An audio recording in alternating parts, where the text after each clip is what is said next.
என்னுடைய வாழ்க்கையில நடந்த ஒரு சின்ன நிகழ்ச்சி சொல்றேன். திருவண்ணாமலையில் வாழ்ந்த ஒரு பெரிய மகான் யோகி ராம் சூரத்குமார் விசிறி சுவாமிகள்னு சொல்லுவோம்.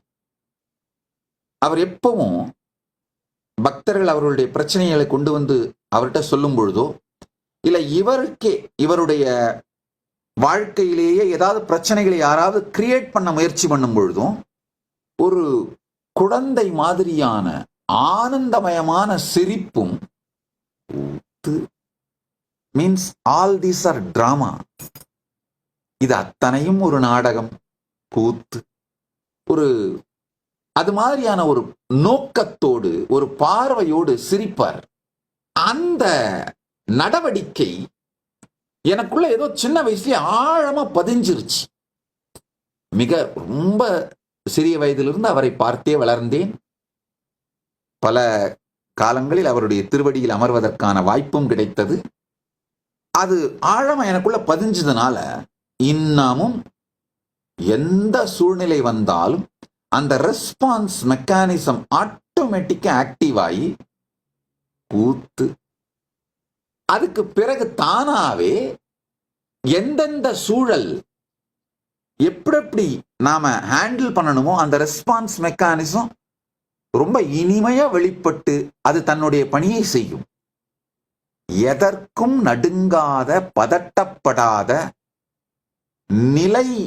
தன்னிலை தாழாத, தன்னிலை தவறாத நிலை நமக்குள்ள வர்றதுக்கு இந்த சரியான வார்த்தைகள் நம்முடைய ரெஸ்பான்ஸ் மெக்கானிசத்துக்குள்ள எம்பெட் ஆகிறது, அதுக்குள்ள பதிக்கப்படுவது மிகவும் முக்கியமான நன்மை தரக்கூடிய விஷயம்.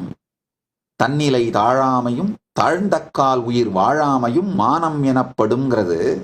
நீங்க மேம்போக்கான பொருள் பார்த்தீங்கன்னா, ஏதோ மற்றவர்கள் உங்களை பற்றி வைத்திருக்கும் கருத்தை சார்ந்துதான் அந்த தன்னிலை அப்படிங்கிற வார்த்தைக்கு விளக்கம் கொடுக்கிறாங்க. கிடையாது.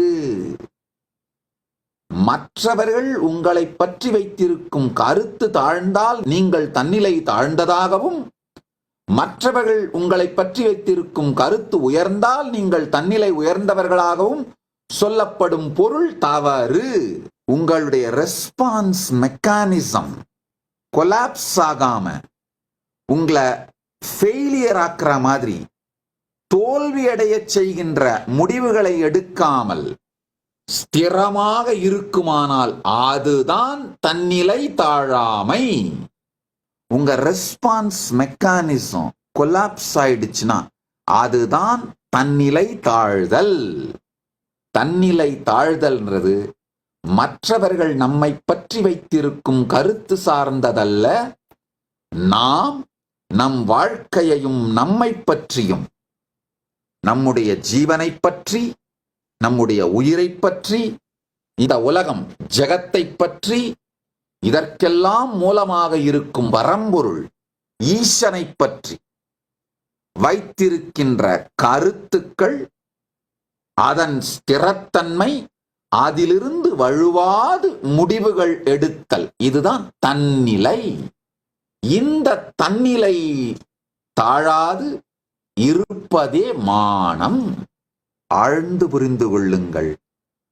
மானமும் அவமானமும் மாற்றார் நம்மை பற்றி வைத்திருக்கும் கருத்து சார்ந்து அல்ல. கொஞ்சம் எளிமையா யோசிச்சு பாருங்கயா. அவங்கெல்லாம் உங்களை பத்தி என்ன நினைக்கிறாங்கன்னு நீங்க கவலைப்பட்டு இருக்கீங்க. நீங்க அவங்கள பத்தி என்ன நினைக்கிறாங்கன்னு அவங்க கவலைப்பட்டு இருக்காங்க. அதுதான் உண்மைங்கய்யா, அதுதான் உண்மை. நீங்க யார் யாரெல்லாம் உங்களை பத்தி என்ன நினைக்கிறாங்களோன்னு நீங்க கவலைப்பட்டு இருக்கீங்களோ அவங்க எல்லாரும் நீங்க அவங்கள பத்தி என்ன நினைக்கிறீங்களோன்னு கவலைப்பட்டு இருக்காங்க.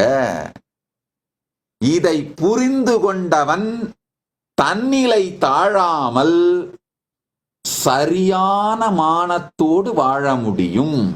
If you found this video entertaining, entraining and enlightening, take a moment to like, share and subscribe. And don't forget to hit the bell icon.